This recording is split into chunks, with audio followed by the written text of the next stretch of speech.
So past few days we have been speaking about the body of Christ as a unit, the corporate body of Christ, and that actually because we belong to the body of Christ, we may suffer some things, we may experience hardship, challenge, because the carnality of one may influence the entire church, the entire body of Christ, but also blessings.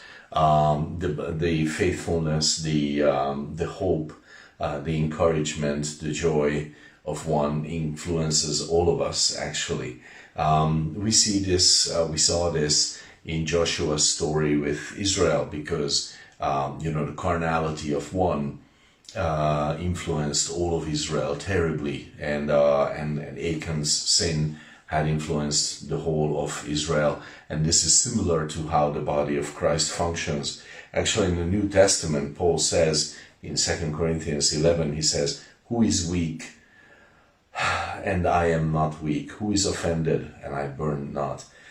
He's here talking about, he's speaking as one who bears the burden of others, that he's experiencing this keenly because he cares for the entire body of Christ. But also there is blessing, and God has a good goal, a good hope, a good purpose with the church, with the body of Christ.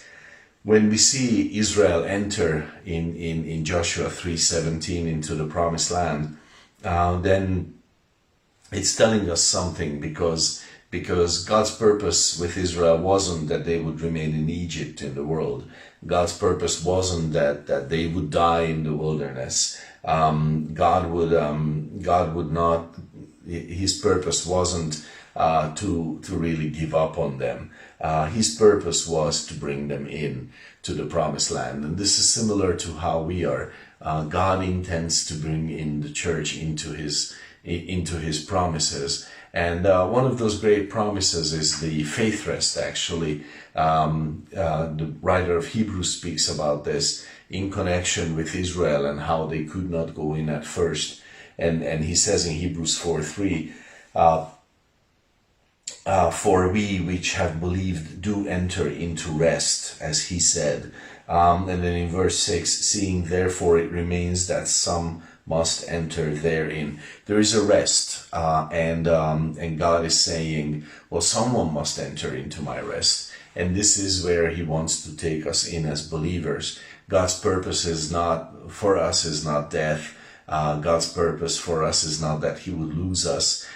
God's purpose is not that we would return to the world, but that we would enter into the promised land, which is about faith rest, which is the believer finding his or her peace in the will of God, in the Spirit of God, resting and enjoying and having peace in that place. This is God's purpose for us, because we are part of the body of Christ. So God bless you.